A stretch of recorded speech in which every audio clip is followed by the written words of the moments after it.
भारतीय संविधान के किस भाग में भारत के नियंत्रक और महालेखा परीक्षक का उल्लेख है?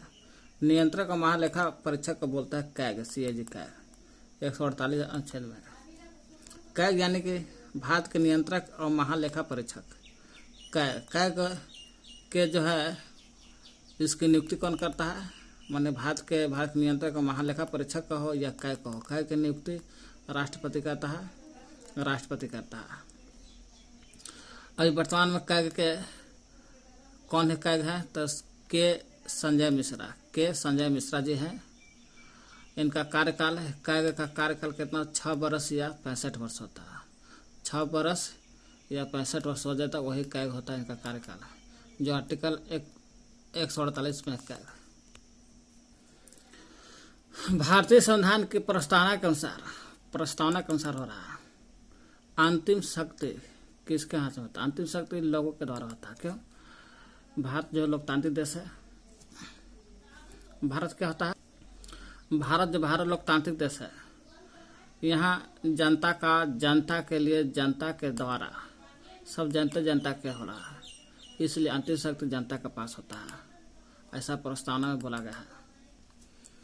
प्रस्तावना की बात रही, प्रस्तावना के अनुसार पीछे देखें हम लोग कि संविधान की शक्ति लोगों में होता है। प्रस्तावना कहाँ से लिया गया है? तो अमेरिका से लिया गया है, क्योंकि अमेरिका का पढ़ा लिखित संविधान था, अमेरिका से। तो प्रस्तावना अमेरिका से लिया गया है।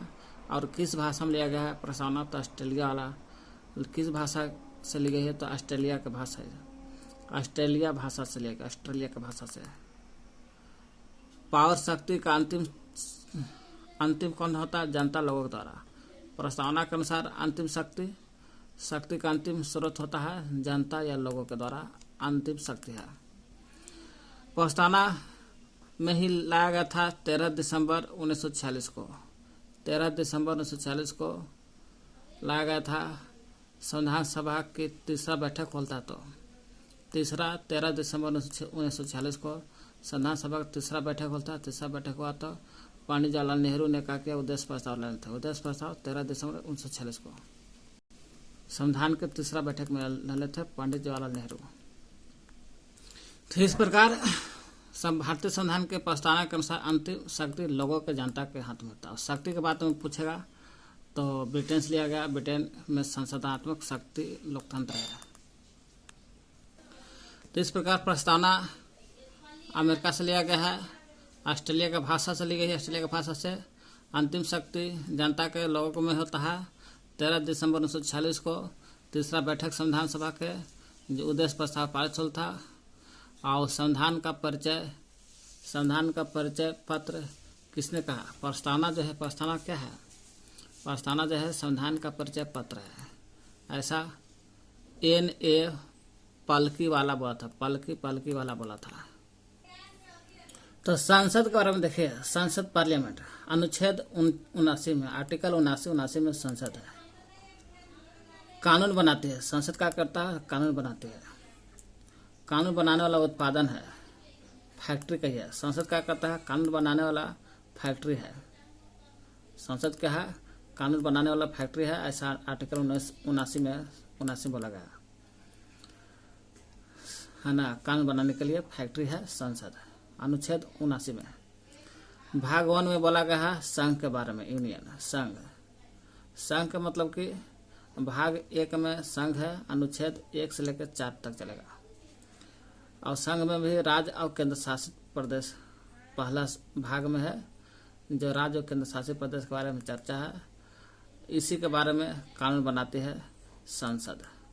राज्य के बारे में, केंद्र शासित प्रदेश के बारे में संसद का कानून बनाती है, ऐसा आर्टिकल 4 में बोला गया। ऐसे 79 में संसद की चर्चा है। और संघ के बारे में, संघ मतलब राज्य केंद्र शासित प्रदेश में कानून बनाएगा तो आर्टिकल 4 है। तो भाग 1 में 4 गो आर्टिकल है, तो लास्ट वाला आर्टिकल 4 जो कानून बनाएगा संसद कानून बनाएगा इसमें। लेकिन भाग 2 में आइएगा तो नागरिकता से संबंधित है। अब भाग 2 में नागरिकता से संबंधित है। भाग 1 में 1 से 4 तक अनुच्छेद है, तो भाग 2 में 5 से स्टार्ट होगा, 5 से 11 तक। 11 लास्ट जो है कानून बनाता है। नागरिकता के बारे में कानून बनाएगा संसद, लेकिन आर्टिकल 11 के अनुसार। संघ के बारे में बनाएगा आर्टिकल 4 के अनुसार। और नागरिकता के बारे में कानून बनाएगा 11 के अनुसार। 5 से 11 आता है, ये 1 से 4 आता है। इस प्रकार भाग 2 में है आर्टिकल 5 से 11 आता है। 5 से 11 में 11 जो है नागरिकता से संबंधित है, और नागरिकता से कानून बनाने का शक्ति भी संसद के पास है, ऐसा 11 में बोला गया है कि संसद क्या करेगा। 11 के अनुसार बोलेगा कि नागरिकता से संबंधित कानून बनाएगा संसद। ऐसा भाग 2 में आर्टिकल 5 से 11 है। 11 संसद क्या करेगा, नागरिकता से संबंधित कानून बनाएगा। नागरिकता की परिभाषा है अनुच्छेद 5 में। 5 में नागरिकता की परिभाषा है, और नागरिकता की परिभाषा भी है तो सिंगल एकल नागरिकता भारत में है। और एकल नागरिकता कहाँ से लिया गया है, तो एकल नागरिकता ब्रिटेन से लिया गया, ब्रिटेन से। इस प्रकार निम्नलिखित में से कौन भारतीय नागरिकता संबंधित कानून बनाने में संशोधन के लिए जिम्मेदार है, तो संसद क्या करेगा, नागरिकता से संबंधित अनुच्छेद 11 के अनुसार कानून बनाएगा संसद। और राज्यसभा की स्थापना कब होता है। राज्यसभा की स्थापना 3 अप्रैल 1952 को होता है। 3 अप्रैल 1952 को राज्यसभा की स्थापना। और राज्यसभा का पद अध्यक्ष होता है उपराष्ट्रपति। वही राज्यसभा की स्थापना 3 अप्रैल 1952 को होता है। 15 अगस्त 1947 को आज़ाद होता है देश, और 26 नवंबर 1949 को संविधान बनकर तैयार होता है। 26 नवंबर को संविधान बनकर तैयार होता है। 26 जनवरी 1950 को संविधान लागू हो जाता है, और लागू होता है 26 जनवरी को, तो गणतंत्र बन जाता है भारत 26 जनवरी 1950 को। संसद के बारे में अभी देखें हम लोग। संसद आर्टिकल 79 में है। इसको सदन कहेगा। संसद के अनुच्छेद 79 में चर्चा है, और संसद 11 के अनुसार अनुच्छेद नागरिकता से संबंधित कानून बनाएगा, और 4 के अनुसार क्या करेगा, केंद्र शासित और राज्य यानी कि संघ के बारे में कानून बनाएगा। चलिए, संसद का सदन कहेगा 2 है, राज्यसभा और लोकसभा। राज्यसभा कहेगा तो सदन होता है जो अस्थायी होता है, कभी भांगे नहीं होगा। लोकसभा निम्न सदन होता है, अस्थायी होता है, प्रत्येक 5 वर्ष पर या पहले भी भंग हो सकता है लोकसभा। सदन के 2 अंग है। संसद के सदन कहेगा सदन 2 है, संसद सदन 2 है, राज्यसभा लोकसभा। लेकिन अंग कहेगा 3 हो गया, राज्यसभा लोकसभा और राष्ट्रपति अंग हो गया। संसद का अंग है, राष्ट्रपति मिला दीजिएगा तो 3 अंग हो जाएगा। लेकिन संसद की चर्चा 79 में है। 79 के बाद 80 में आई है। 80 में राज्यसभा जो ऊंच है तो ऊंच रहेगा 80, तब बाद में लोकसभा 81 आएगा। 81 में चर्चा है लोकसभा के बारे में अनुच्छेद है। और राज्यसभा का चेयरमैन यानी कि राज्यसभा का सभापति भारत का उपराष्ट्रपति होता है। राज्यसभा का सभापति उपराष्ट्रपति। देखिए, पंचायत का विकास कैसे होता है। तो पंचायत का विकास होने के लिए पहले पंचायती राज करते हैं। पंचायती राज के बारे में देखते हैं। गांव के विकास के लिए पहला प्रयास, गांव का विकास हो, इसलिए गांव का विकास के लिए पहला प्रयास होता है 1952 में। 52 में बोला गया था गांव का विकास होगा। 1952 में बोला गया गांव का विकास होगा, और 1952 में ही बोला गया कि गांव के विकास के अलावा सामुदायिक विकास कार्यक्रम, सामुदायिक विकास, गांव के साथ साथ सामुदायिक विकास भी होगा। डीपी कम्युनिटी डेवलपमेंट प्रोग्राम, सामुदायिक विकास कार्यक्रम, चाहे सामुदायिक का हो या गांव का विकास हो, सब 1952 में होता है। किसके सहयोग से होता है, चाहे गांव या सामुदायिक विकास, अमेरिका का सहयोग से होता है। अमेरिका का सहयोग से 1952 में, अमेरिका के सहयोग से। पंचायती राज पर पहली समिति बनल था। पंचायती राज पर पहला समिति बनल था कमेटी। सामुदायिक विकास कार्यक्रम है। पंचायती राज पर पहला समिति बलवंत राय मेहता 1957 बना। 52 में बना गांव और सामुदायिक विकास, तो 52 में, तो 5 वर्ष बाद 57 में बन जाता है पंचायती राज पर पहली समिति। बलवंत राय मेहता समिति कहते हैं। 1957 में जब बनता है बलवंतवा, तो त्रिस्तरीय पंचायत कहलाता है। त्रिस्तरीय तो ही कह रहा, पंचायती राज पर पहली समिति बलवंत राय मेहता था समिति। पंचायती राज पर पहली समिति का नाम है पंचायती राज पर पहली समिति बलवंत राय मेहता समिति, जो 1957 में था। जब आता है 1957 में तो त्रिस्तरीय पंचायत समिति का गठन करवाता है। बलवंतों का करता है 57 में आकर के त्रिस्तरीय पंचायत समिति का गठन करता है। अब त्रिस्तरीय में जिला, ब्लॉक, ग्राम। जिला पहले ग्राम है, ग्राम से बाद बड़ा ब्लॉक, ब्लॉक से बड़ा जिला। 1957 जब बलवंत राय मेहता समिति आता है, इसी समिति का सिफारिश होता है। यही समिति 57 बोलता है, बलवंत राय मेहता समिति 57 बोलता है कि राजस्थान के नागौर में जाइए, जा करके 2 अक्टूबर 1959 को 2 बरस बाद 1959 में 2 अक्टूबर 1959 को गांधी जयंती की जयंती पर पहली त्रिस्तर पंचायत गठन होता है। पहला त्रिस्तर पंचायत गठन होता है और पहला त्रिस्तर का पंचायत गठन होता है। उसका उद्घाटन जवाहरलाल नेहरू कर लेते हैं। जवाहरलाल नेहरू त्रिस्तर विकास, पंचायत का विकास 2 अक्टूबर 1959 को राजस्थान के नागौर में पहली त्रिस्तर पंचायत का गठन उद्घाटन किया था जवाहरलाल नेहरू 1959 में।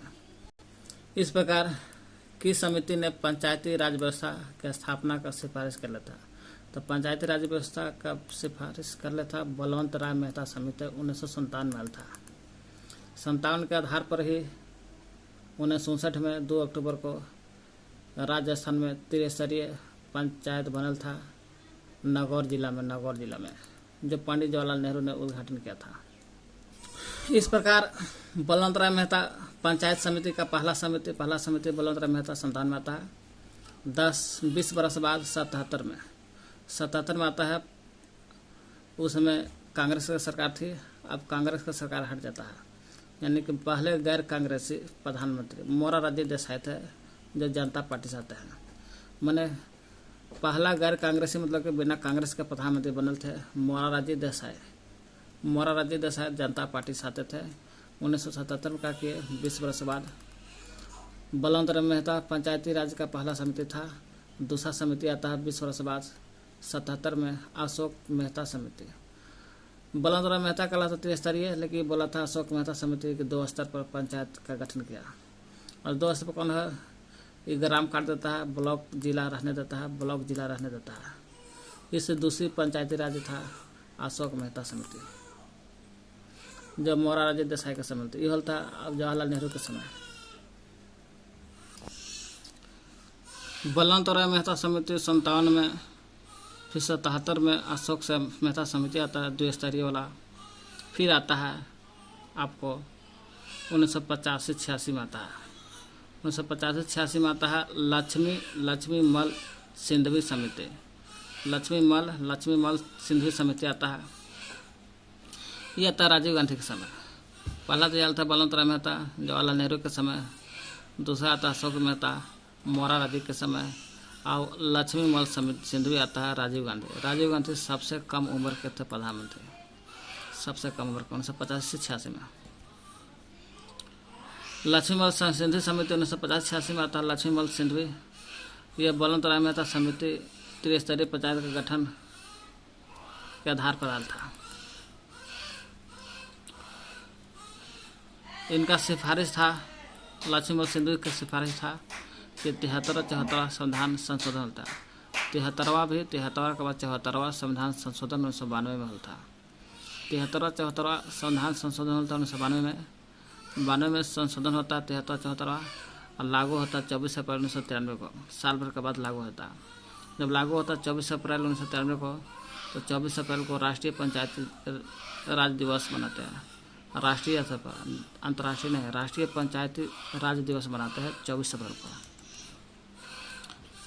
फिर कहते हैं से ना 73वां अनुसूची जो बनल था, एक में 11 अनुसूची। 73वां संविधान संशोधन 1992 में होल था, 74-92 में भले लागू होता है 24 अप्रैल 1993 को। इसलिए 24 अप्रैल को राष्ट्रीय पंचायती राज दिवस मनाते हैं।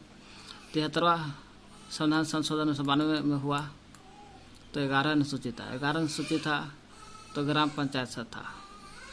11 अनुसूची ग्राम पंचायत से था। 29 विषय आता है, 29 विषय इसमें। ग्राम पंचायत तो 29 विषय, लेकिन 74 था जब 92 संविधान संशोधन होता है। 74वां इसमें 12 अनुसूची था। 12 अनुसूची था, 18 विषय था। 18 विषय जो नगरीय पंचायत से आता है, नगरीय पंचायत 18 विषय। पंचायती राज को संविधान का दर्जा दे दिया था। संविधान संशोधन 1992 में हुआ था, 92 में। तो इसमें पंचायती राज को संविधान का दर्जा दे दिया था। संविधान का दर्जा मिल गया था पंचायती राज को।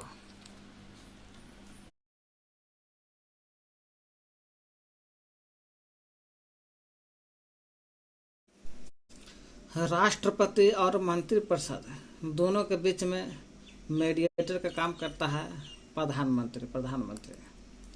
राष्ट्रपति देगा प्रधानमंत्री को सलाह और प्रधानमंत्री फिर देगा मंत्रिपरिषद को सलाह।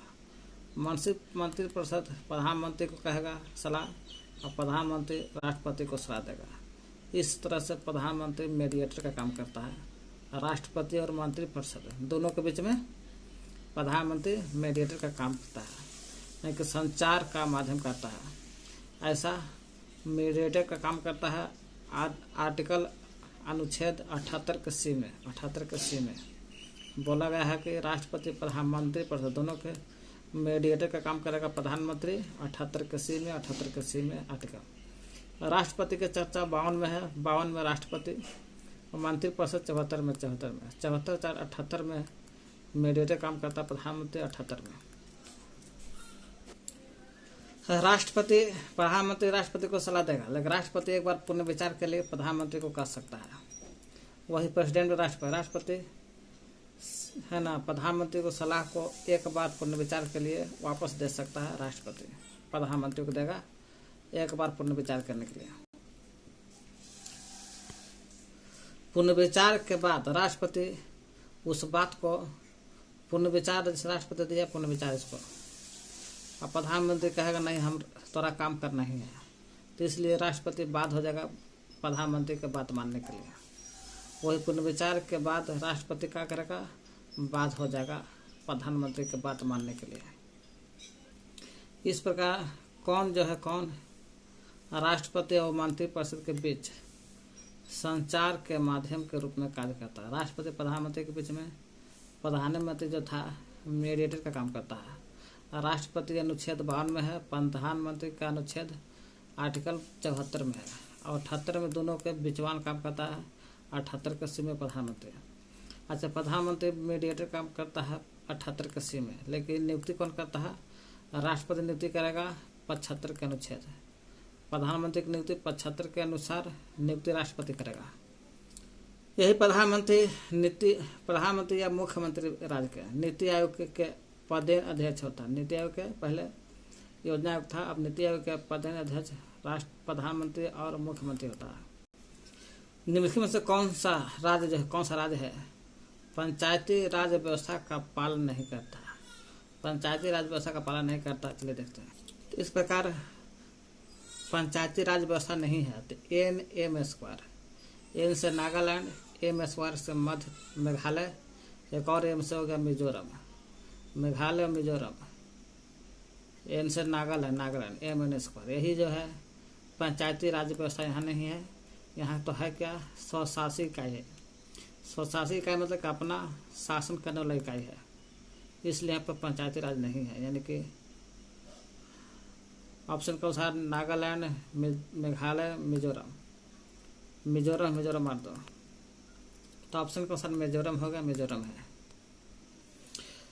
NM² में स्वशासी इकाई जो है अनुच्छेद 243 की M में है। M से मेघालय मिजोरम MM में है, 243 के M में है, जो स्वशासी इकाई बताता है, यानी कि पंचायती राज नहीं।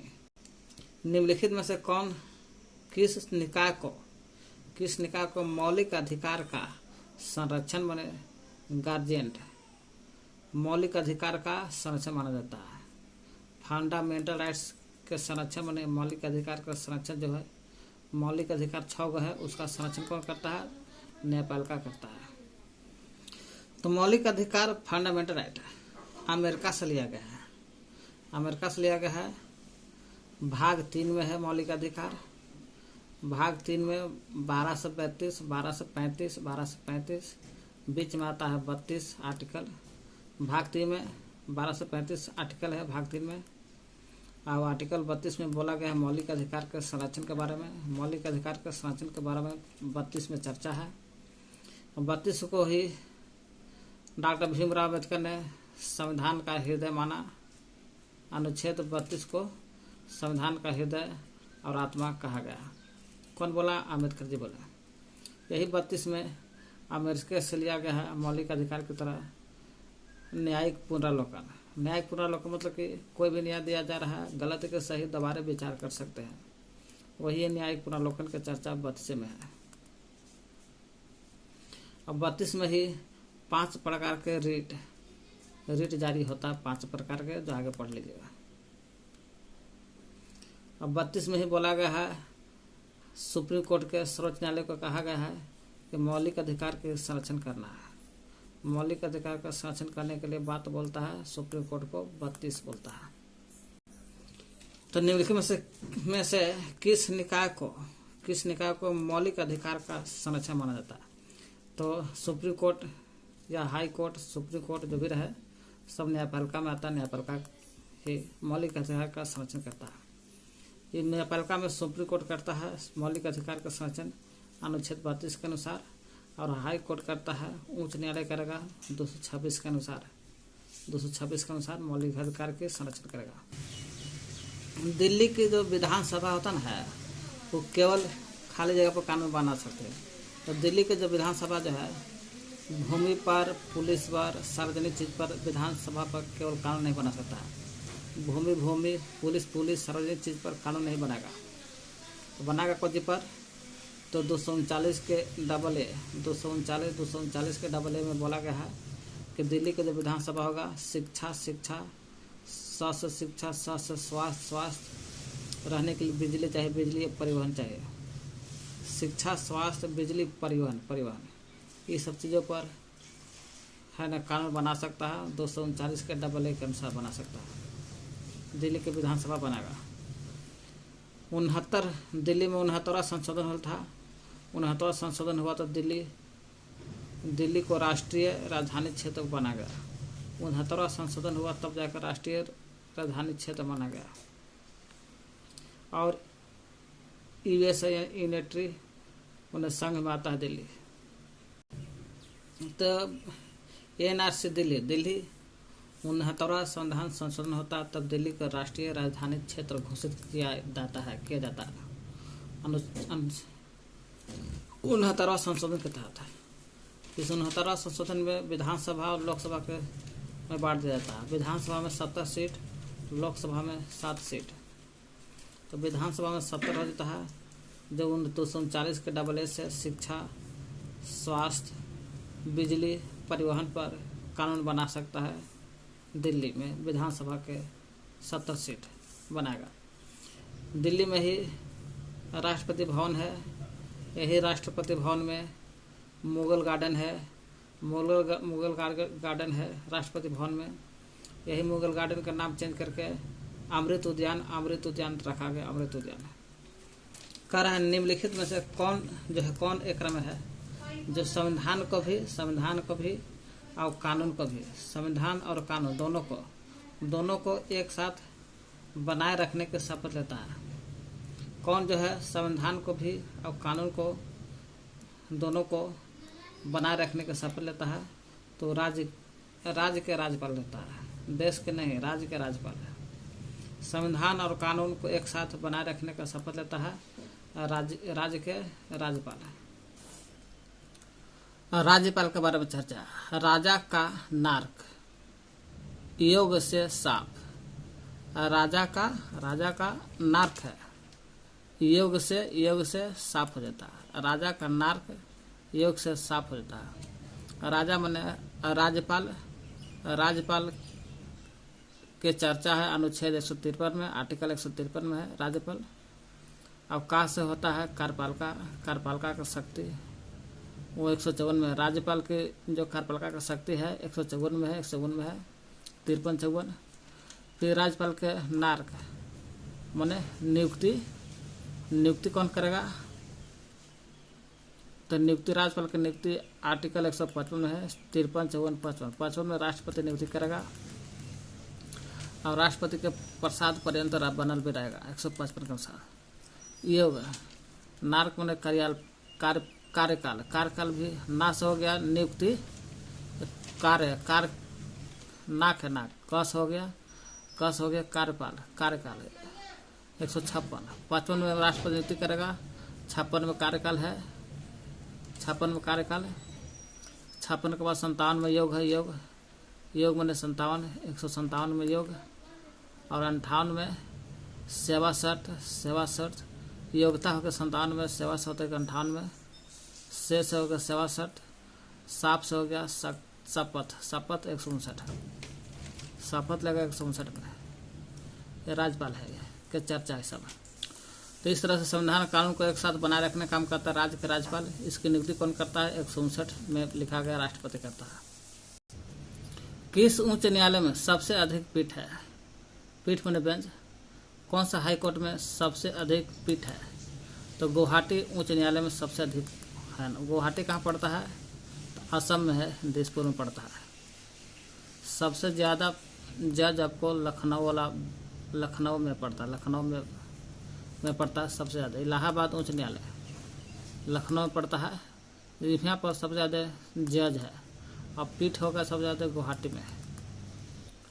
निम्नलिखित में से कौन मौलिक अधिकार है जो जबरन श्रम मतलब जबरदस्ती काम करवा रहा है और 14 वर्ष से कम उम्र के बच्चों से काम कराने की रक्षा करता है, मन बचाता है। जबरदस्ती काम न करवाएगा कोई, और 14 वर्ष से कम उम्र के बच्चा से भी बचाएगा ताकि काम न करे। शोषण का अधिकार में आता है। शोषण का अधिकार जो मौलिक अधिकार है 23-24 में है।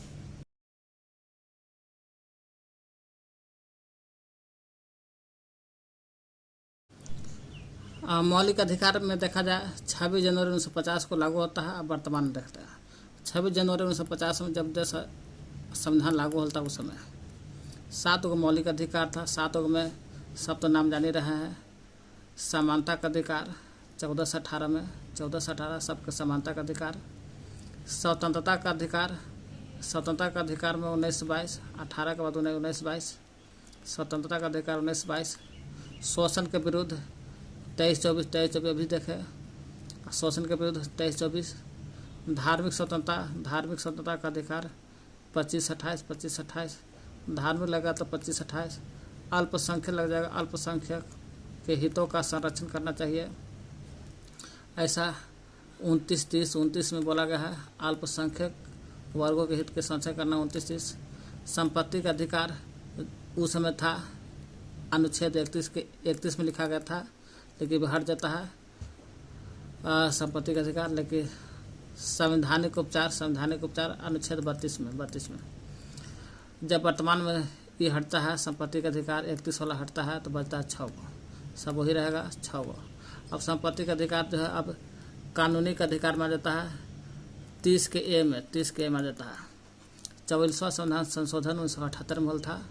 44वां संविधान संशोधन 1978 में 1978 में हुआ था, जो संपत्ति का अधिकार का निकाल दिया गया और 6 गो अधिकार हो गया, सब वही है।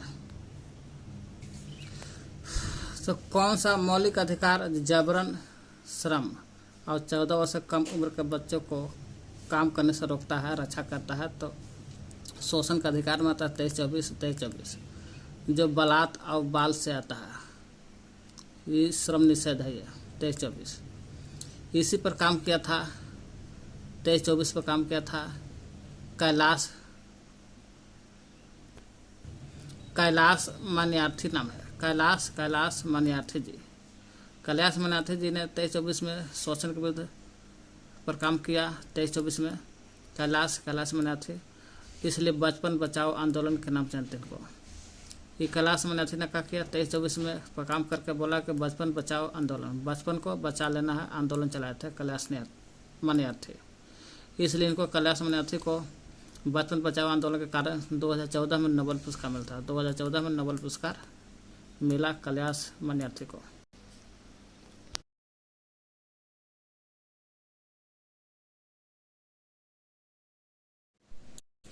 आपातकाल की स्थिति में निम्नलिखित में से किस अनुच्छेद को किसी भी क्रम में निलंबित नहीं किया जा सकता है?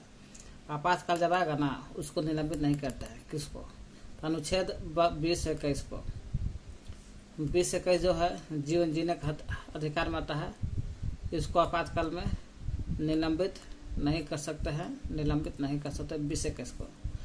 आपातकाल की घोषणा राष्ट्रपति करता है, राष्ट्रपति। आपातकाल आर्टिकल 352, 56, 60 में आता है। 52, 4, 56, 56, 4, 60, 360 में आता है। आपातकाल 352 के अनुसार 52 वित्तीय आपात आता है, राष्ट्रीय आपात 352 जब 52 राष्ट्रीय आपात।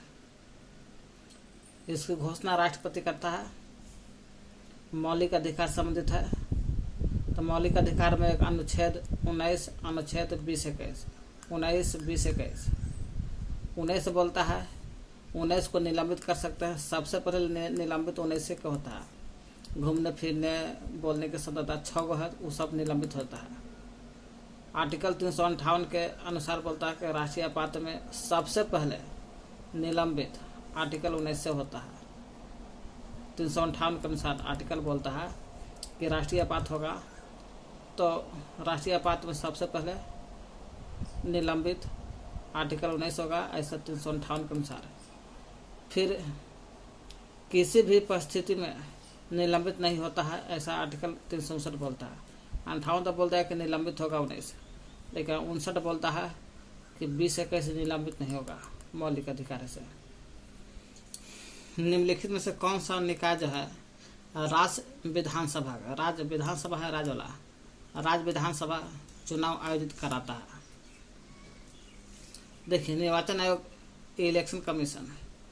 निर्वाचन आयोग 2 प्रकार का होता है, एक केंद्र में होता है, एक स्टेट में होता है।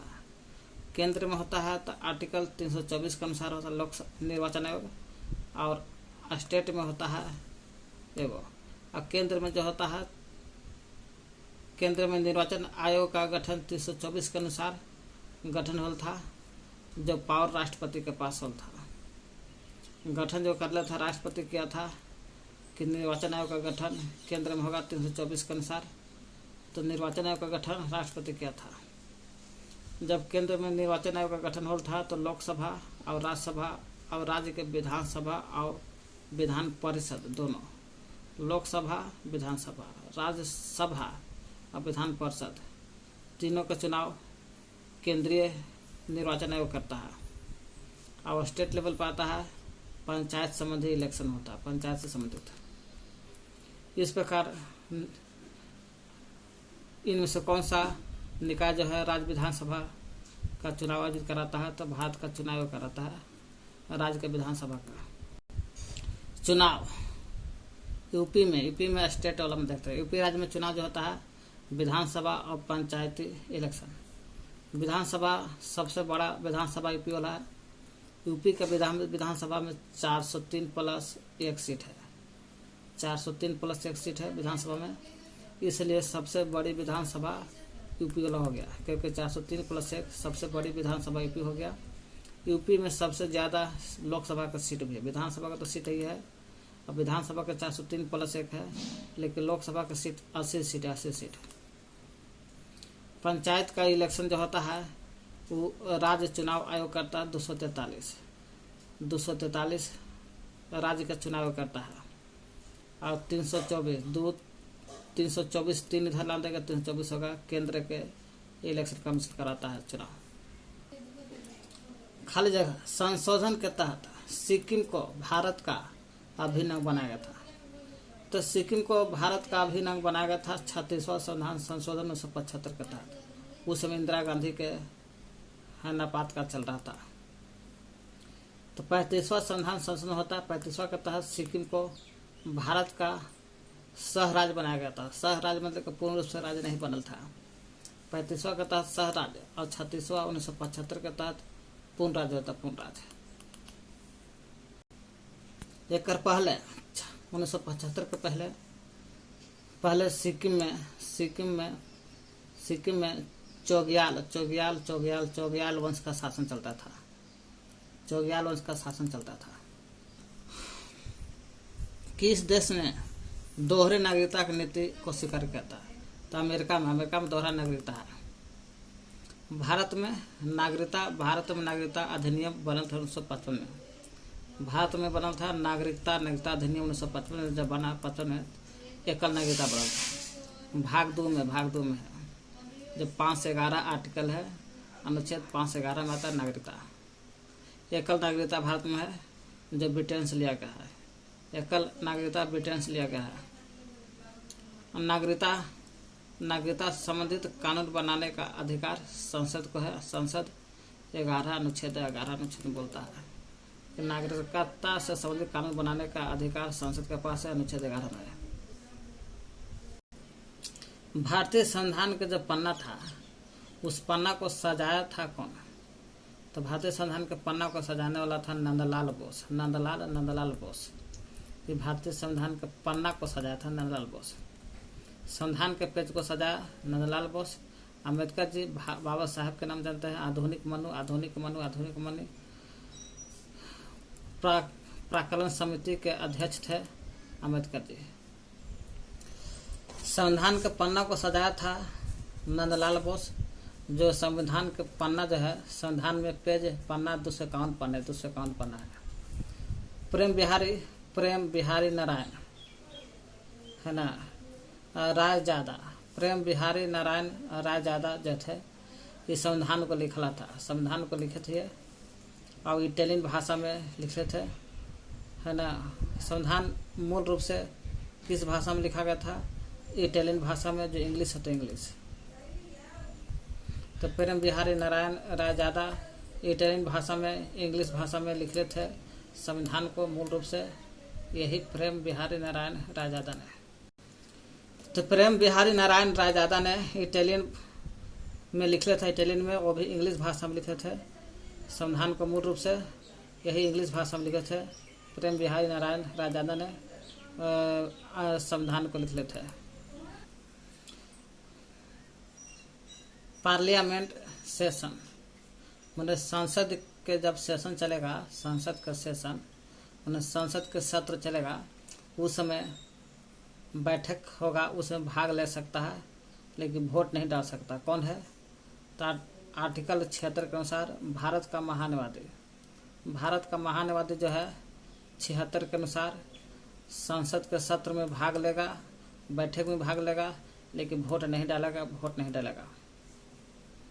वही कह रहा निम्नलिखित से कौन बिना किसी सदस्यता के, मतलब संसद का सदस्य नहीं है भारत का महान्यवादी, फिर भी संसद सत्र में भाग ले सकता है?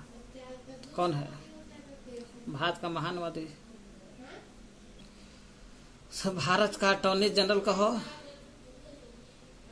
भारत के अटॉर्नी जनरल कहो, या भारत का महान्यवादी ही जो है संसद के सदस्य नहीं है, फिर भी संसद के सत्र में भाग ले सकता है। भाग लेगा लेकिन वोट नहीं देगा, ऐसा 76 के अनुसार बोलता है।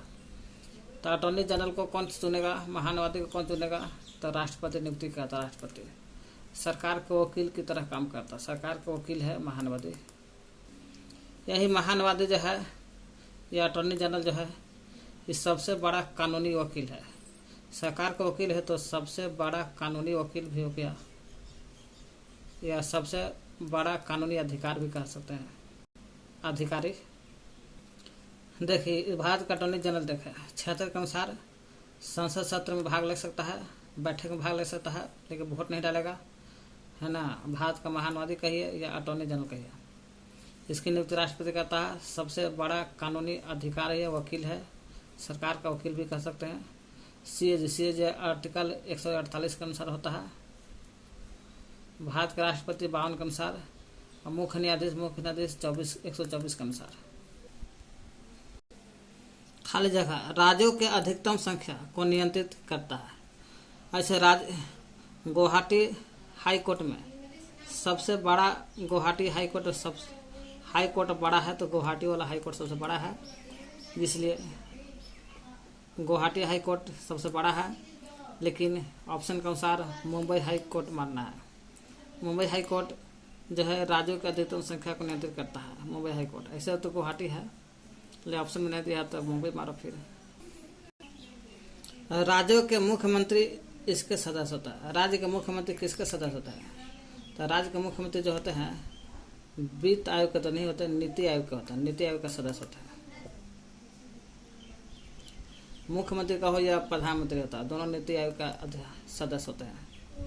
मुख्य नीति आयोग का सदस्य 33 हो गया, क्योंकि 28 गो राज्य से आता है और 3 गो केंद्र शासित से विधानसभा है, विधान परिषद है। तो टोटल 43 को नीति आयोग सदस्य आता है। इसका नीति आयोग पहले योजना आयोग था, तब नीति आयोग बना है। नीति आयोग का गठन 2015 में हुआ था। 2014 में प्रधानमंत्री ने किया था घोषणा 15 अगस्त 2014 को। अब घोषणा होता है 15 अगस्त 2014 को, गठन होता है 2015 को, और इसका लागू होता है 1 अप्रैल 2017 से 2017 से 1 अप्रैल को। निम्नलिखित में से किस व्यक्ति ने भारतीय संविधान में प्रस्तावना का विचार सुझाव दिया था कि प्रस्तावना का विचार होना चाहिए? तो संविधान सभा 1946 में हल था। संविधान सभा 1946 में 9 दिसंबर 1946, 9/2/11, 11/2/13, 13 दिसंबर उदय प्रस्ताव आता है। और उदय प्रस्ताव लाते हैं कौन? प्रस्तावना में उदय प्रस्ताव या प्रस्ताव संविधान में आता है, जवाहरलाल नेहरू लाते हैं, है ना। इसलिए भारतीय संविधान में प्रस्तावना का विचार जवाहरलाल नेहरू ने लाया था 13 दिसंबर 1947 को। किस वर्ष संवैधानिक सभा ने हमारे राष्ट्रीय ध्वज के डिजाइन को मंजूरी दिया था? कौन सा वर्ष है संविधान सभा ने क्या हमारे राष्ट्रीय ध्वज जो है झंडा, उसका डिजाइन दिया था? पिंगली वैकेया दिया था। पिंगली वैकेया ने डिजाइन दिया था, डिजाइन पिंगली वैकेया। राष्ट्रीय ध्वज का स्वीकार किया गया था 22 जुलाई 1947 को। 22 जुलाई 1947 को राष्ट्रीय ध्वज को स्वीकार कर लिया गया था और डिजाइन दिया था पिंगली वैकेया, और स्वीकार होल था डिजाइन 22 जुलाई 1947 को। 1947 समर्थन है। राष्ट्रीय गान या राष्ट्रीय गीत 24 जनवरी 1950 को स्वीकार किया गया था। 22 जुलाई 1947 को राष्ट्रीय ध्वज के डिजाइन तैयार किया गया था पिंगली वैकेया द्वारा, और स्वीकार हुआ यही 22 जुलाई 1947 को स्वीकार हुआ। और राष्ट्रीय गान और गीत दोनों 24 जनवरी है, जुलाई है, जनवरी है, ये 22 है, 24 है, 2 दिन याद है। 24 जनवरी 1950 को स्वीकार करते हैं। किस वर्ष के चुनाव में भारतीय राष्ट्रीय कांग्रेस ने पहली बार संसद में अपना बहुमत खो दिया था? तो संसद बहुमत खोना का मतलब क्या? भारतीय राष्ट्रीय कांग्रेस हार गया था चुनाव में। तो चुनाव में हारल था 1977 में। उस समय जनता पार्टी की सरकार बना था। जनता पार्टी सरकार गठबंधन दोनों मिलकर बना था। मोरारजी देसाई जो अशोक मेहता समिति के समय मोरारजी देसाई पहले गैर कांग्रेसी प्रधानमंत्री बनल थे। अच्छा ही बोलता है भारतीय राष्ट्रीय Congress INC, Indian national Congress. INC को है भारतीय राष्ट्रीय कांग्रेस को 1885 में था स्थापना। नाम दिया था दादा भंडारी जी। 1885 में अध्यक्ष थे INC के। भारतीय राष्ट्रीय कांग्रेस के अध्यक्ष थे, पहले अध्यक्ष थे बेमस चंद्र चटर्जी थे। भारतीय राष्ट्रीय कांग्रेस के दिमाग से उपज हुआ ये? तो लॉर्ड डफरिन के दिमाग से उपज होता है भारतीय राष्ट्रीय कांग्रेस। किस उच्च न्यायालय में, किस हाई कोर्ट में न्यायाधीशों की जजों की अधिकतम संख्या है? तो जहाँ जनसंख्या ज़्यादा रहेगा वहीं न्यायाधीश का संख्या ज़्यादा रहेगा। इलाहाबाद यूपी में इलाहाबाद उच्च न्यायालय में न्यायाधीश का संख्या ज़्यादा है, और इलाहाबाद को प्रयागराज कहता है हाई कोर्ट। 160 से अधिक न्यायाधीश है, 160 से अधिक। लोकसभा अध्यक्ष अपना इस्तीफा आर्टिकल 94 के अनुसार उपाध्यक्ष को, लोकसभा अध्यक्ष रहेगा तो उपाध्यक्ष को इस्तीफा देगा आर्टिकल 94 के अनुसार। भारत का संविधान जो है मुख्य रूप से किस भाषा में लिखा गया था? तो किस भाषा में लिखा गया था? तो अंग्रेजी भाषा में लिखा गया था, वो भी इटालियन और अंग्रेजी भाषा। प्रेम बिहारी नारायण जो थे राजादा, प्रेम बिहारी नारायण राजादा थे, यही तो इटालियन अंग्रेजी भाषा में लिख लेते हैं।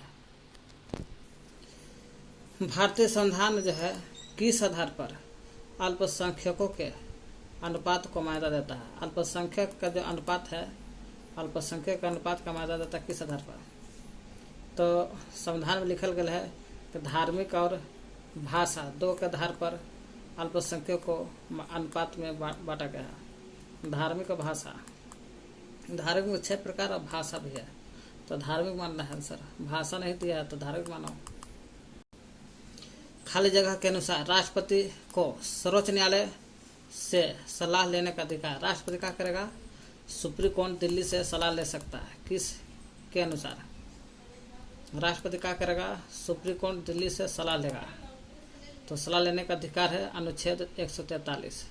सुप्रीम कोर्ट से राष्ट्रपति एडवाइस लेगा, सुप्रीम कोर्ट से राष्ट्रपति सलाह लेगा। अनुच्छेद 143 बोलता है कि राष्ट्रपति जो है, राष्ट्रपति सलाह लेगा सुप्रीम कोर्ट से, ऐसा अनुच्छेद 143 बोलता है।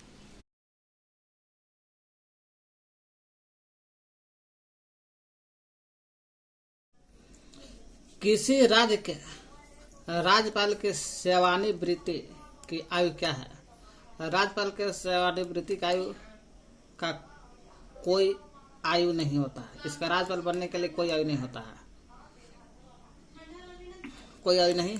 60, 62, 65 कोई नहीं, यानी कि इनमें से कोई नहीं। ये राज्यपाल के सेवानिवृत्ति के आर्टिकल 153 के अनुसार राज्यपाल होता है। प्रत्येक राज्य में एक राज्यपाल होगा, 153 के अनुसार है। और ये 53 में बोला गया कि राज्यपाल होगा प्रत्येक राज्य में, उसकी नियुक्ति करेगा 155 के अनुसार राष्ट्रपति।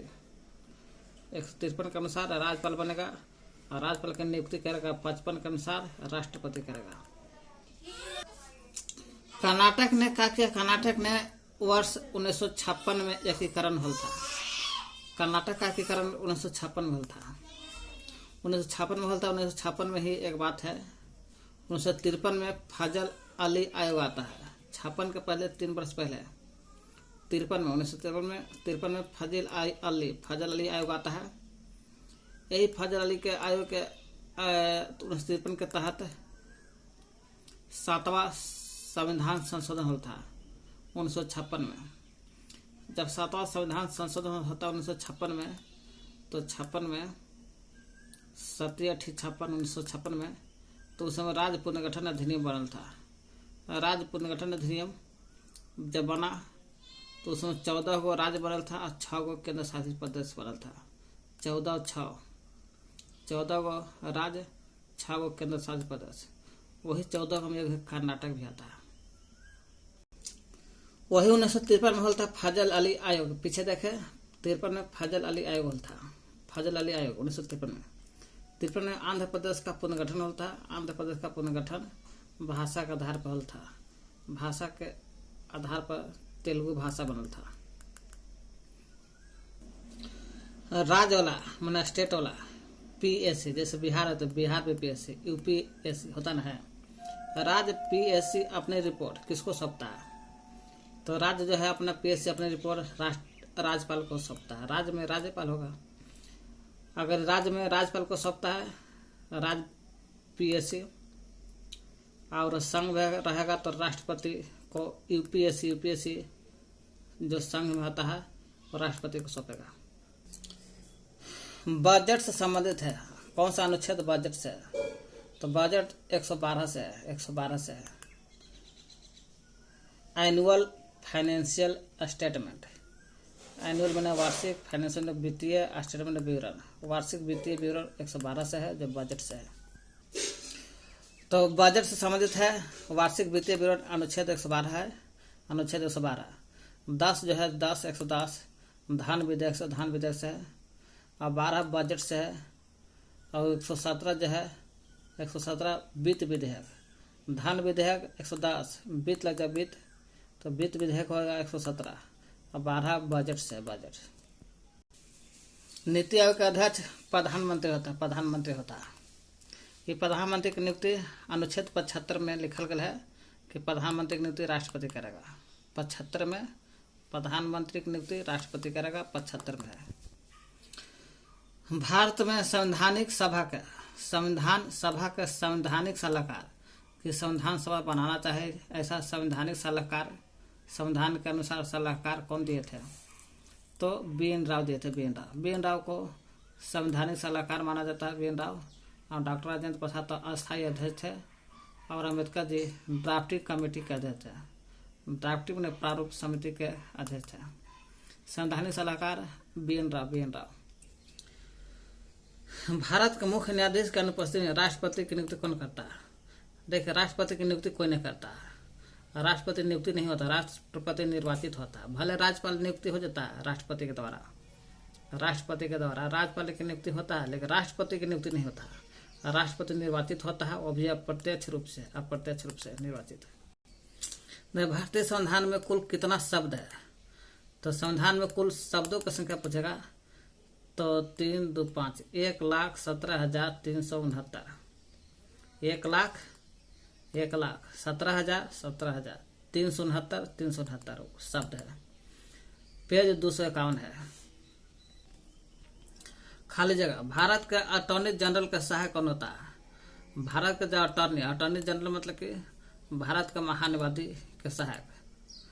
तो भारत के जो सॉलिसिटर जनरल जो होता है, वही सॉलिसिटर जो होता है अटॉर्नी जनरल के सहायक होता है। अटॉर्नी जनरल मतलब कि भारत का महान्यायवादी का सहायक होता है सॉलिसिटर। अटॉर्नी जनरल माने महान्यायवादी जो है भारत के एक कानूनी अधिकारी होता है, सबसे बड़ा कानूनी अधिकारी, सबसे बड़ा वकील होता है, सबसे बड़ा विधि अधिकारी, कानूनी अधिकारी होता है। देखिए CDS chief of defence staff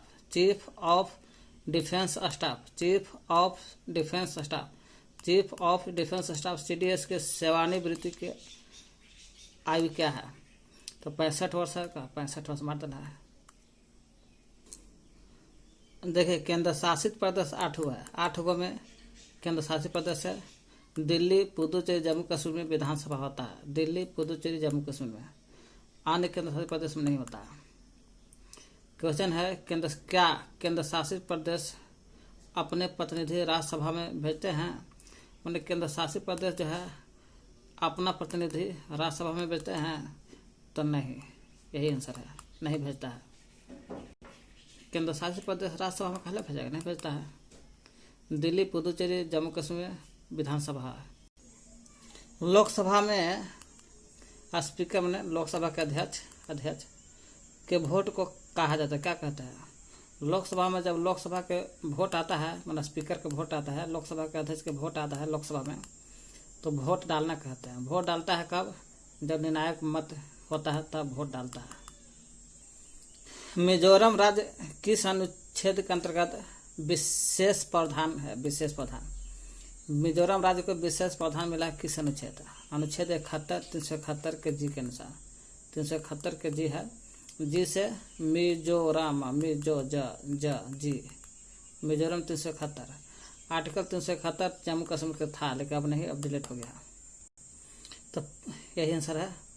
पूर्वोत्तर राज्य पुनर्गठन अधिनियम। तो पूर्वोत्तर राज्यों का पुनर्गठन अधिनियम होता है 1971 में। जब 1971 में हुआ तो इसलिए 371 जी में बन जाता है, मिजोरम राज्य का विशेष दर्जा देता है।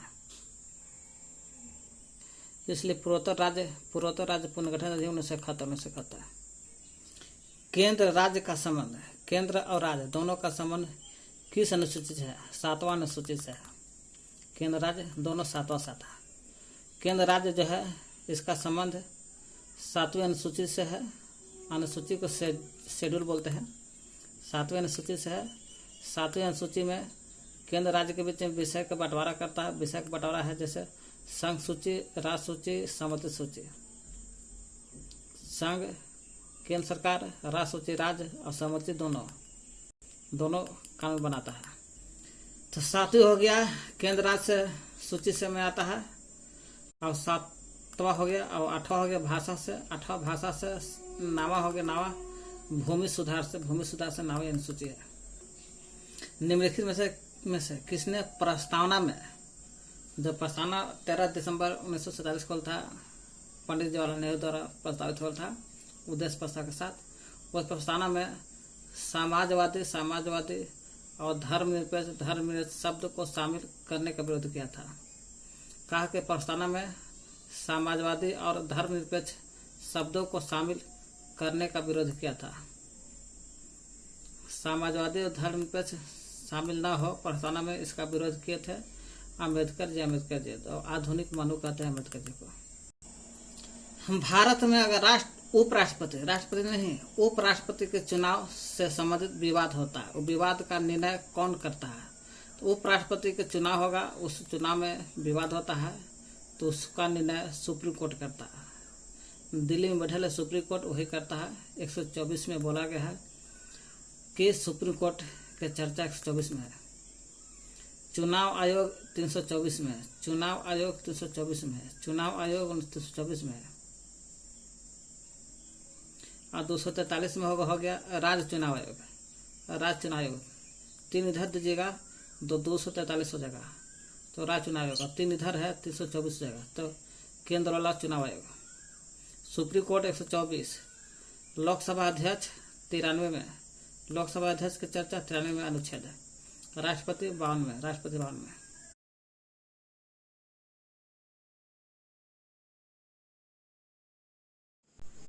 दो अक्टूबर 1959 को भारत में निम्नलिखित स्थानों पर पंचायत राज व्यवस्था शुरू की गई थी। 2 अक्टूबर 1959 को पंचायती राज व्यवस्था सबसे पहला तो बलवंत राय मेहता का समिति पर नागौर राजस्थान में था, जो त्रिस्तरीय था। ये 1957 में बलवंत राय मेहता आया था, राजीव गांधी के समय।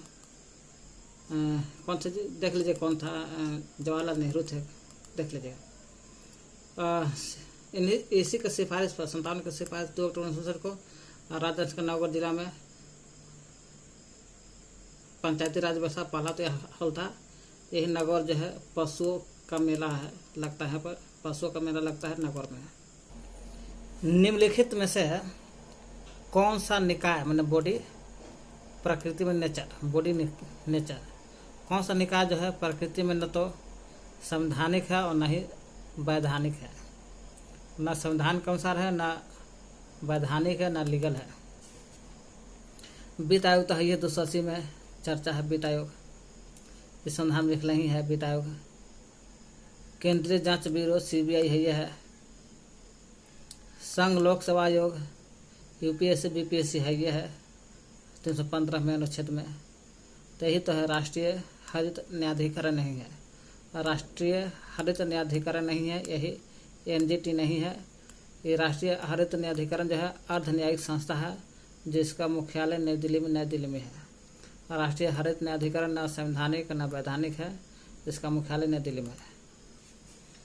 चुनाव आयोग मतलब इलेक्शन कमीशन में एक मुख्य न्यायाधीश होता है, एक मुख्य चुनाव आयुक्त होता है, एक मुख्य चुनाव आयुक्त होता है और 2 अन्य चुनाव आयुक्त होता है। एक मुख्य होता है और 2 अन्य चुनाव आयुक्त होता है। इसकी नियुक्ति, दोनों की नियुक्ति कौन करेगा? दोनों की नियुक्ति करने की शक्ति राष्ट्रपति के पास है, राष्ट्रपति करता है। निर्वाचन जब होगा, मुख्य चुनाव आयुक्त के शक्ति दे दिया गया है, करंट में है कि इसका निर्वाचन, मुख्य चुनाव आयुक्त के निर्वाचन सुप्रीम कोर्ट ने कहा है, मुख्य चुनाव आयुक्त के शक्ति एक और मिल गया है कि मुख्य चुनाव आयुक्त को शक्ति दे दिया है सुप्रीम कोर्ट। क्या कहा कि CEC है ना का इलेक्शन एक कमेटी करेगी, न सेंट्रल इलेक्शन कमीशन, केंद्रीय इलेक्शन कमीशन का इलेक्शन का एक कमेटी करेगी।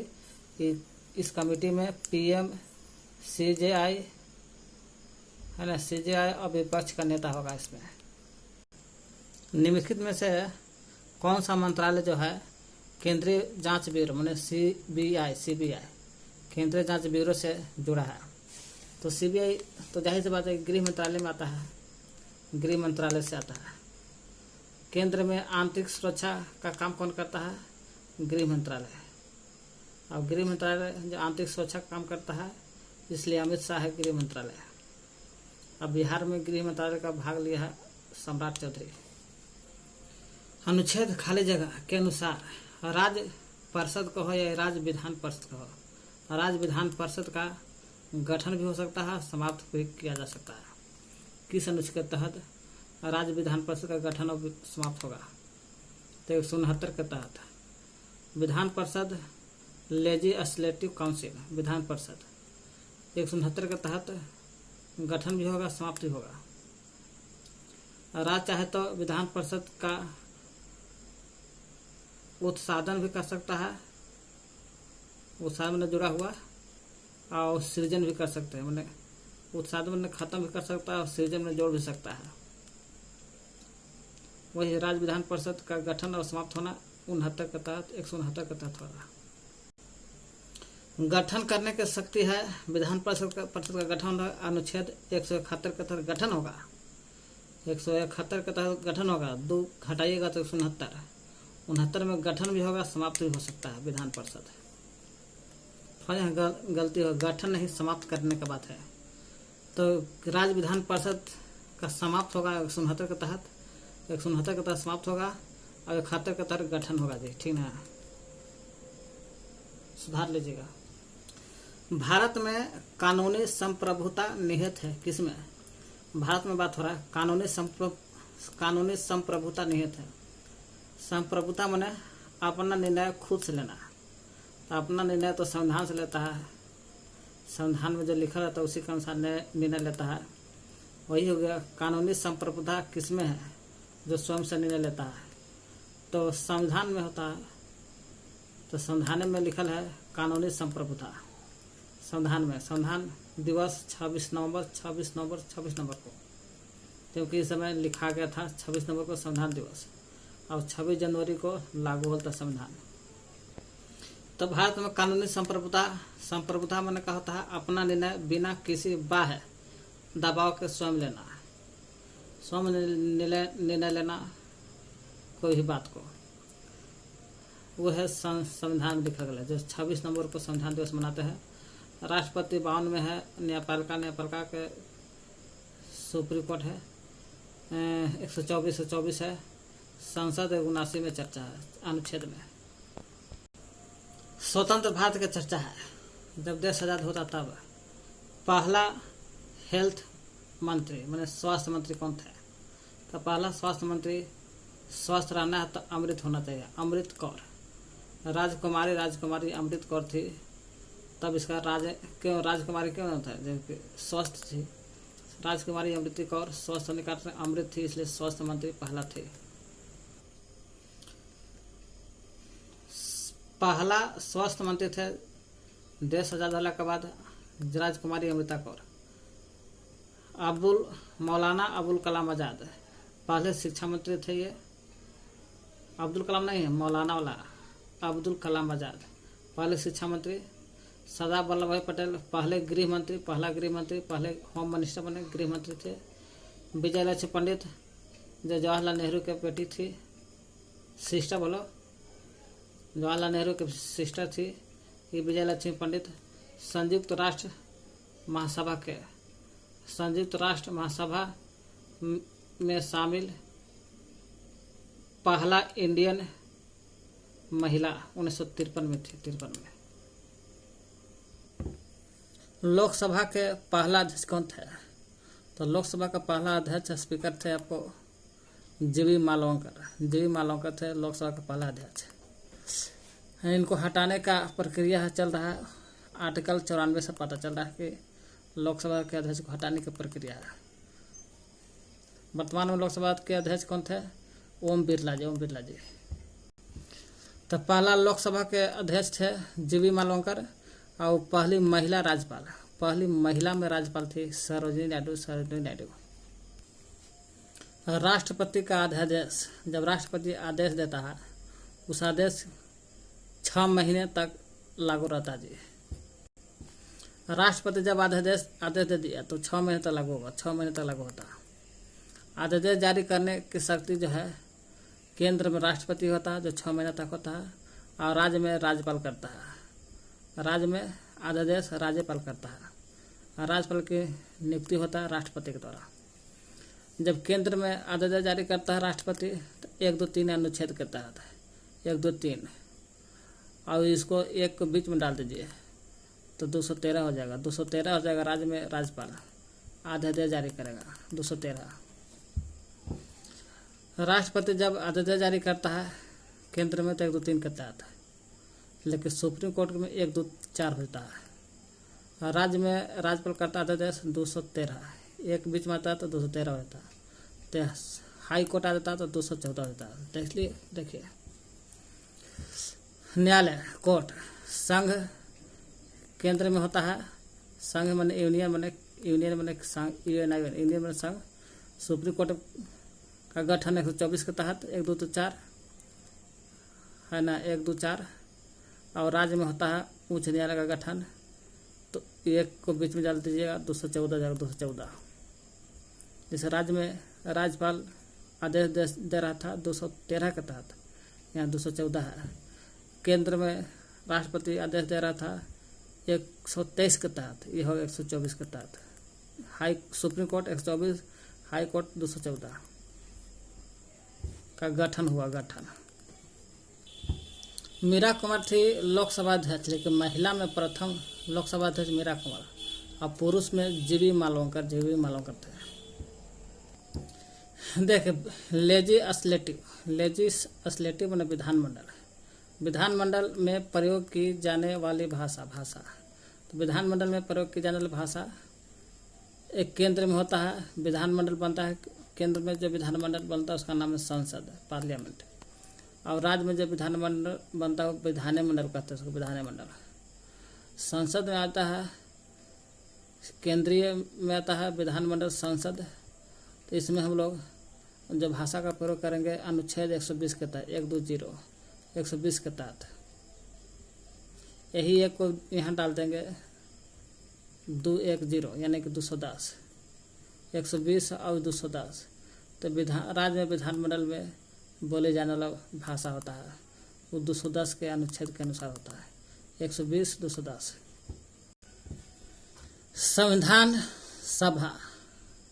संविधान सभा बनाने का पहला विचार में राय।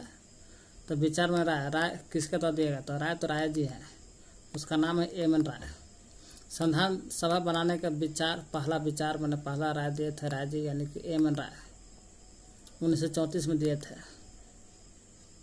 1934 में जवाहरलाल नेहरू ने संविधान सभा का निर्वाचन के बारे में बताए थे कि संविधान सभा का निर्वाचन, राय बताते हैं, विचार देते एम एन राय, और निर्वाचन के बारे में बोलते जवाहरलाल नेहरू। और सरदार वल्लभ पटेल लौह पुरुष एकीकरण के जनक कहते हैं, एकीकरण के जनक। अब महात्मा गांधी के बारे में चर्चा करेंगे। एम एन राय तो राय दिए थे कि संविधान सभा का पहला विचार राय दिए थे एम एन राय। एक बी एन राव होता, बी एन राव ने संविधान सभा को सलाह दिए थे, सलाहकार कहेंगे, संविधान सभा का सलाहकार बी एन राव। निम्नलिखित में से कौन भारत के सभी केंद्रीय विश्वविद्यालय का आंगतुक मन होता है कुलपति का हो या कुलाध्यक्ष का हो, कुलाध्यक्ष या कुलपति। तो भारत के सभी केंद्रीय विश्वविद्यालय के कुलपति का हो या कुलाध्यक्ष होते हैं। कौन होते हैं, भारत का राष्ट्रपति जो होता है। भारत के सभी केंद्रीय विश्वविद्यालय का आंगतुक कुलाध्यक्ष होता है भारत का राष्ट्रपति। केंद्र का कहता है, राज्य में होता है राज्यपाल। 73वां संविधान संशोधन अधिनियम के अनुसार 73वां संविधान संशोधन होता है, तो उसमें पंचायत का कार्यकाल क्या होता है, पंचायत का कोई भी कार्यकाल 5 वर्ष होता है। 11वीं अनुसूची में बोला गया है 29 विषय है 11वीं अनुसूची में, और 12वीं अनुसूची में 18 विषय है। 11वीं अनुसूची 29 विषय है, इसमें ग्राम पंचायत, ब्लॉक, जिला, ग्राम से बड़ा ब्लॉक, ब्लॉक से बड़ा जिला, त्रिस्तरीय के बारे में चर्चा है। निर्वाचन में ग्राम पंचायत का निर्वाचन होता है, उसमें पार्टिसिपेट काटने के लिए एज 21 वर्ष होना चाहिए, मैंने उम्मीदवार खड़ा होना था। तो पंचायती में खड़ा होना है तो 21 वर्ष, चाहे ग्राम पंचायत, ब्लॉक, जिला पंचायत जो भी रहे 21 वर्ष होना चाहिए। लोकसभा, प्रधानमंत्री, विधानसभा, लोकसभा, विधानसभा, प्रधानमंत्री 25 वर्ष उम्र होना चाहिए। तो लोकसभा और सभा यानी कि विधानसभा और प्रधानमंत्री, लोकसभा के नेता प्रधानमंत्री, विधानसभा का नेता मुख्यमंत्री भी सब 25 वर्ष उम्र होना चाहिए। और राज्यसभा है और राज्य के विधान परिषद है, राज्यसभा 30 वर्ष उम्र होना चाहिए खड़ा होने के लिए। और यहाँ राष्ट्रपति, उपराष्ट्रपति 35 वर्ष।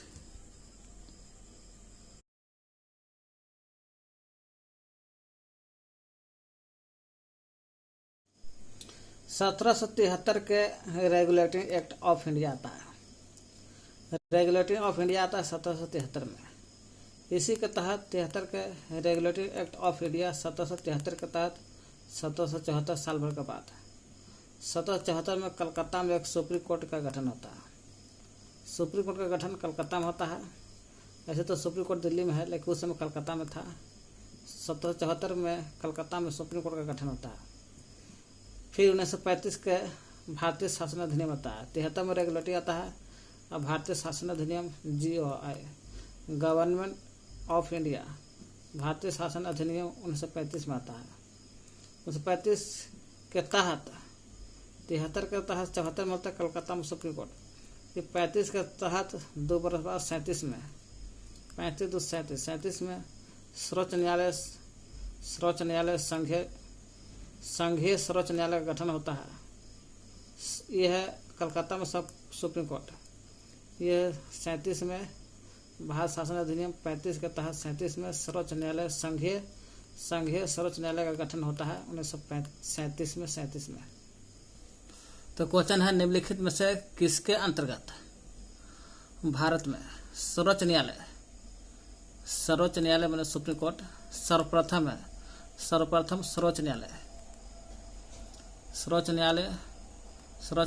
सर्वप्रथम सर्वोच्च न्यायालय की स्थापना हुआ था।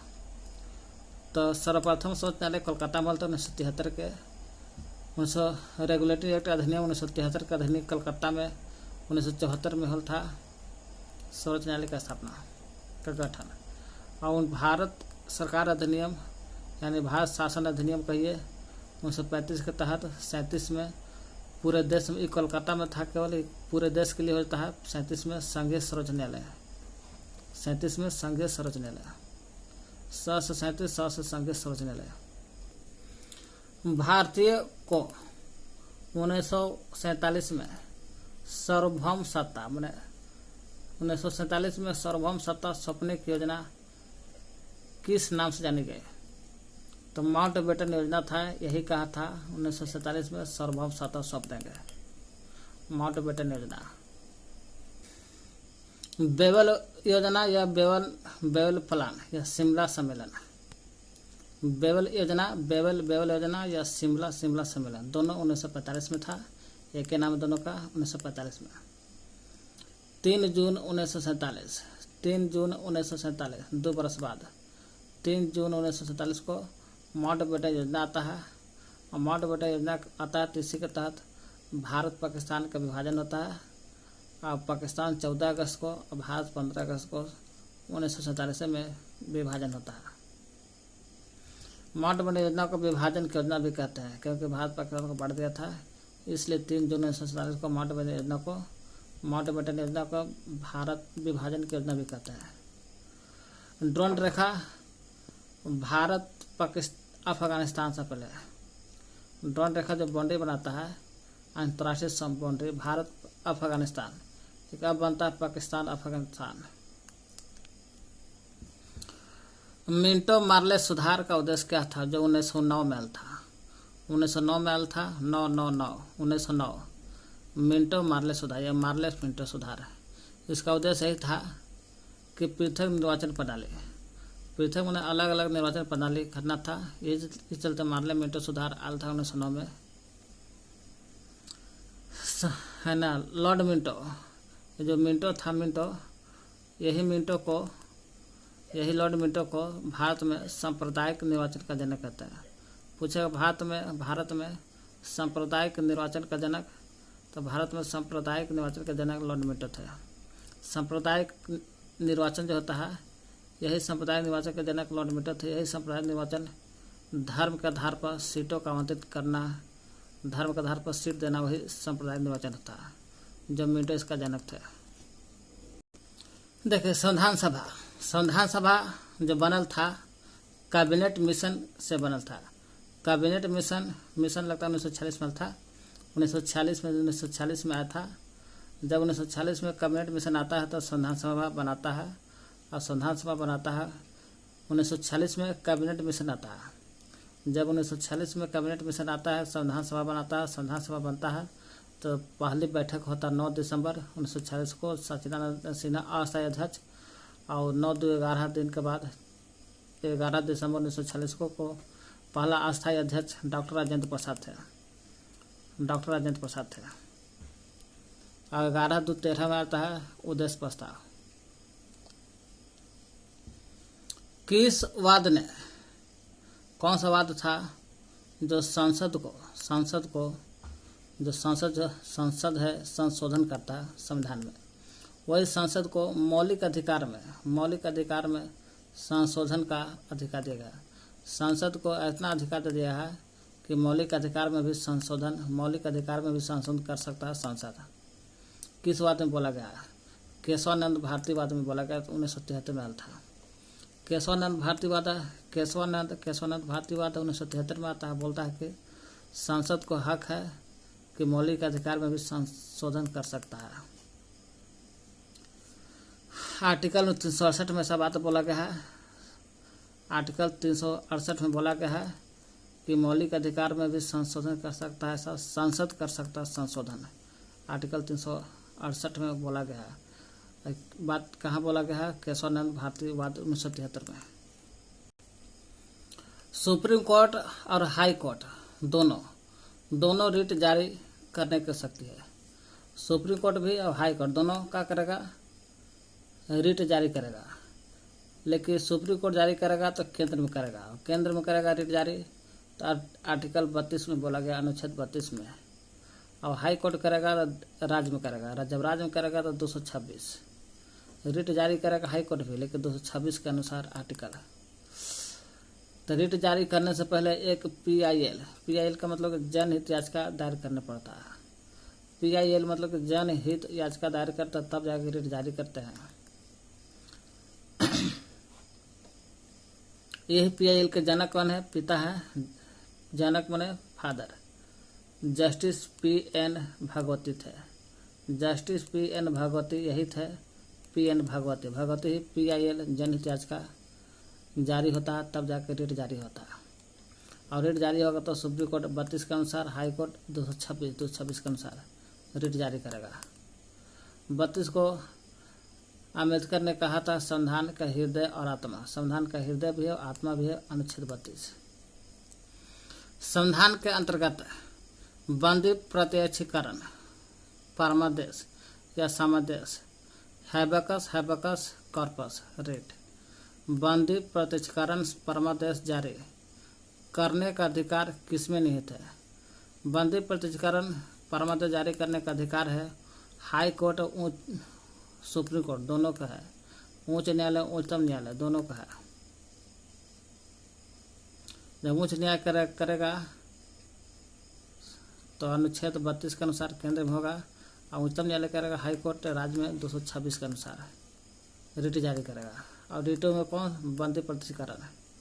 और 5 रिट होता, 5 जारी करेगा दोनों, हाई कोर्ट सुप्रीम कोर्ट दोनों। बंदी प्रत्यक्षीकरण जब रिटे जारी करेगा तो बंदी भी रिटे है, तो रिट भी यही दोनों करेगा। बंदी प्रत्यक्षीकरण जब होगा तो 24 घंटा के अंदर निकटतम मजिस्ट्रेट के सामने प्रेजेंट होना होता है। 24 घंटा के अंदर जो नज़दीक में मजिस्ट्रेट है वही 24 घंटा के अंदर मजिस्ट्रेट के सामने होने पड़ता है। इसमें भी छुट्टी का टाइम काउंट नहीं होता है, छुट्टी का टाइम नहीं जुड़ता है बंदी प्रत्यक्षीकरण में। लोकसभा का अस्थायी अध्यक्ष किसके द्वारा नियुक्त होता है? तो लोकसभा का प्रथम अध्यक्ष पुरुष में जीवी मालवंकर, महिला में मीरा कुमार। लेकिन है लोकसभा का अस्थायी अध्यक्ष किसके द्वारा चुना जाता है, नियुक्त होता है? तो राष्ट्रपति के द्वारा अस्थायी अध्यक्ष। प्रोटेम स्पीकर वही लोकसभा का अस्थायी अध्यक्ष प्रेसिडेंट राष्ट्रपति के द्वारा चुना जाता है। देखिए आर्टिकल 108 में बोला गया है, 108 में संयुक्त अधिवेशन की चर्चा है। और संयुक्त अधिवेशन का चर्चा है आर्टिकल 108 में, संयुक्त अधिवेशन। और जब संयुक्त अधिवेशन मतलब कि राज्यसभा भी और लोकसभा दोनों मिलेगा तो संयुक्त अधिवेशन 108 में होता है। और राज्यसभा लोकसभा ज्वाइंट शिफ्टिंग, राज्यसभा लोकसभा तो संयुक्त अधिवेशन के 108 में है आर्टिकल में कौन बुलाता है, तो कौन बुलाता है, तो राष्ट्रपति बुलाता है। राष्ट्रपति बैठने को कहता है, बुलाता है ना, कि संयुक्त अधिवेशन करो। लेकिन अध्यक्षता कौन करता है, तो अध्यक्षता लोकसभा के अध्यक्ष करता है। लोकसभा के अध्यक्ष करता है संयुक्त अधिवेशन की अध्यक्षता करता है लोकसभा के अध्यक्ष। अध्यक्ष है तो अध्यक्ष करेगा, लेकिन लोकसभा करेगा। यही लोकसभा का अध्यक्ष बनेगा, इसका अध्यक्षता करेगा। तो भारतीय संसद के दोनों सदनों के संयुक्त अधिवेशन का अध्यक्षता कौन करता है, तो अध्यक्षता कौन करता है, दोनों भारतीय संसद के दोनों सदनों के, लोकसभा राज्यसभा दोनों के सदन के जो होता है, सदन तो होता है, संयुक्त अधिवेशन का अध्यक्ष कौन करता है, तो अध्यक्ष वही लोकसभा का अध्यक्ष करेगा। राष्ट्रपति तो बुलाता है जी। तो 108 में संयुक्त अधिवेशन का अध्यक्षता लोकसभा के अध्यक्ष करता है, और राज्यसभा लोकसभा के संयुक्त को बुलाता कौन है, राष्ट्रपति। प्रथम स्पीकर जी मालवंकर थे, वही प्रथम स्पीकर जिसके खिलाफ उन्हें जी मालवंकर के खिलाफ लोकसभा में अविश्वास प्रस्ताव लाया गया था। लोकसभा में अविश्वास प्रस्ताव भी लोकसभा में भी आता है, अविश्वास प्रस्ताव। तो वही जी मालवंकर थे, प्रथम स्पीकर भी थे, जो लोकसभा के अध्यक्ष भी थे प्रथम, इसलिए लोकसभा में अविश्वास प्रस्ताव लाए थे जी मालवंकर। आर्टिकल 94 में चर्चा है लोकसभा में अविश्वास प्रस्ताव लाने के लिए। 94 में वर्तमान में स्पीकर कौन है लोकसभा के, ओम बिरला। लोकसभा का प्रथम उपाध्यक्ष है, इसे अध्यक्ष जी मालवंकर था, जो अविश्वास प्रस्ताव भी लाया था, और लोकसभा का प्रथम अध्यक्ष भी था जी मालवंकर। लेकिन प्रथम उपाध्यक्ष लग गया। लोकसभा के प्रथम उपाध्यक्ष अनंत सैनम आयंगर थे, इसलिए से अनंत सैनम, से आयंगर, से अजय को देखने वाले लग रहा है उपाध्यक्ष है। अनंत सैनम आयंगर प्रथम उपाध्यक्ष थे। आर्टिकल 93 में बोला गया है, 93 में आर्टिकल है। अध्यक्ष उपाध्यक्ष की भी चर्चा है 93 में। पंचवर्षीय योजना को अंतिम रूप कौन देता है, पंचवर्षीय योजना का अंतिम अनुमोदन देता है कौन, तो पंचवर्षीय योजना का अंतिम अनुमोदन देने का काम करता है राष्ट्रीय विकास परिषद, एनडीसी जो है राष्ट्रीय विकास परिषद। यही एनडीसी राष्ट्रीय विकास परिषद यही पंचवर्षीय योजना का अंतिम अनुमोदन करता है। पंचवर्षीय योजना में आता योजना आयोग अब नीति आयोग हो गया। इसका पदेन अध्यक्ष प्रधानमंत्री होता है। योजना आयोग 15 मार्च 1950 को था, 1950 को। फिर 15 मार्च 1950 को योजना आयोग आता है, इसको काट करके 2014 के 15 में आ था नीति आयोग। अंतिम रूप पंचवर्षीय योजना का अंतिम रूप से पारित होल था एनडीसी और राष्ट्रीय विकास परिषद के द्वारा। अंतिम रूप से पारित कौन किया था पूछेगा। पंचवर्षीय योजना के अंतिम रूप से पारित कौन किया था, तो एनडीसी किया था। एनडीसी में राष्ट्रीय विकास परिषद जो है पंचवर्षीय योजना को अंतिम रूप से पारित किया था। एनडीसी मतलब राष्ट्रीय विकास परिषद, नेशनल डेवलपमेंट काउंसिल, वही पंचवर्षीय योजना का अंतिम रूप से अनुमोदन किया था एनडीसी राष्ट्रीय विकास परिषद, जो अध्यक्ष प्रधानमंत्री होगा। ये पूरा का प्रधानमंत्री है, तो एक अंतर्गत एनडीसी आती है, इसको भी प्रधानमंत्री वही होगा जो 1952 में था अंतिम रूप से पारित था। तो भारत में पंचवर्षीय योजना बनाने की जिम्मेदारी किसकी थी, तो पंचवर्षीय योजना बनाने की जिम्मेदारी योजना का था। 1950 में था 15 मार्च 1950 को था योजना आयोग। यही किसी काम है पंचवर्षीय योजना बनाने के लिए योजना आयोग का। अब एक कट कर आ गया है NITI Aayog, national institution for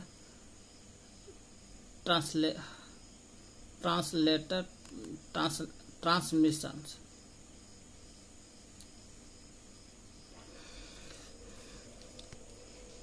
केंद्र और राज्य दोनों के बीच में वित्त मतलब धन का बंटवारा किया जाता है। तो वित्त का बंटवारा वित्त आयोग के सिफारिश पर होगा।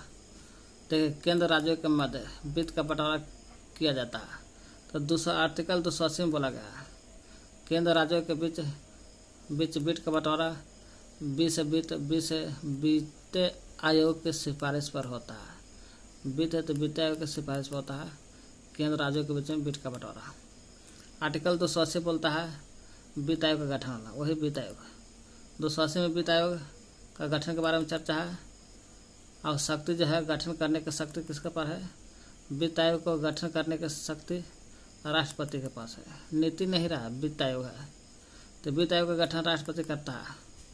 280 के अनुसार वित्त आयोग का कार्य केंद्र और राज्यों के बीच का वित्त का बंटवारा करना। तो आर्टिकल 280 बोलता है राष्ट्रपति की शक्ति होता है। इसमें बोलता है केंद्र राज्यों के मध्य वित्त का बंटवारा कर देना चाहिए वित्त आयोग के सिफारिश पर, ऐसा बात होता है।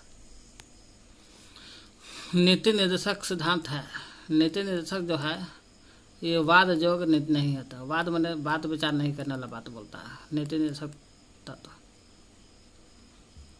भाग 4 में है नीति निर्देशक सिद्धांत जो है, भाग 4 में है 3651 अनुच्छेद में 3651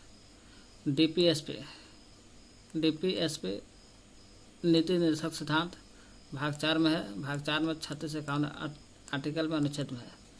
राज्य के नीति निर्देशक सिद्धांत आधारित है। डीपीएसपी के मतलब जो है ये नीति निर्देशक तत्व जो है आयरलैंड के संविधान से लिया गया है। आयरलैंड भाग 4 में 3651 के बीच में अनुच्छेद 37 भी आएगा। तो 37 में बोला गया है डीपीएसपी जो होगा राज्य की इच्छा पर होगा, मैंने नीति निर्देशक तत्व जो होगा राज्य की इच्छा पर होगा, ऐसा आर्टिकल 37 बोलता है और निर्भर करता है राज्य की इच्छा पर। यह न्यायालय में वाद जोग नहीं है। नीति निर्देशक तत्व जो है न्यायालय में जाकर बहस नहीं कर सकते हैं।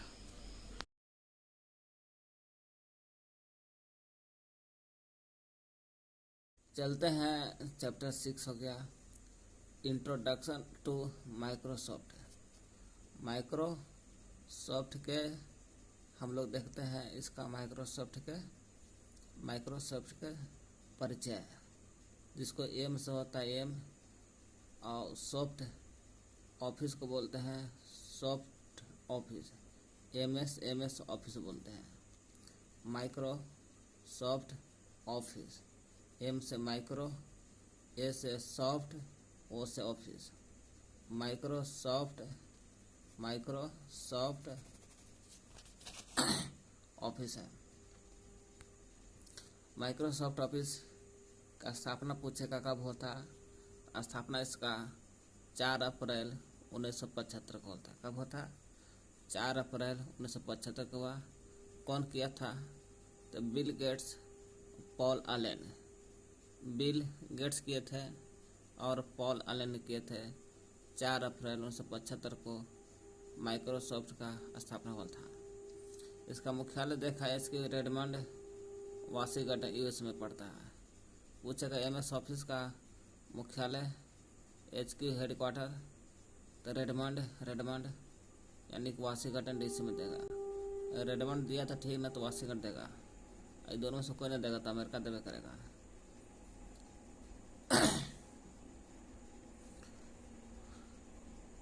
माइक्रोसॉफ्ट ऑफिस जो कंपनी है, कंपनी ने माइक्रोसॉफ्ट ऑफिस कंपनी ने प्रथम स्मार्ट 1994 में स्मार्ट बनाई। स्मार्ट वॉच बनाया था 94 में, और 2001 में टैबलेट कंप्यूटर बनाया था। माइक्रोसॉफ्ट जो कंपनी है, ऑफिस जो है, माइक्रोसॉफ्ट ऑफिस कंपनी 2001 में टैबलेट कंप्यूटर बनाया। 1 में बनाया था टैबलेट कंप्यूटर और 12 में बनाया था फर्स्ट सरफेस टैबलेट लॉन्च किया था। पहला सरफेस टैबलेट लॉन्च, प्रथम फर्स्ट सरफेस टैबलेट लॉन्च किया था 2012 में, और 2013 में नोकिया के साथ मिल जाता है माइक्रोसॉफ्ट ऑफिस।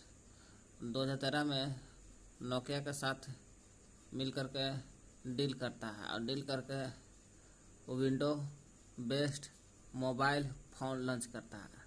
कैसा phone? Window best mobile phone launch करता है।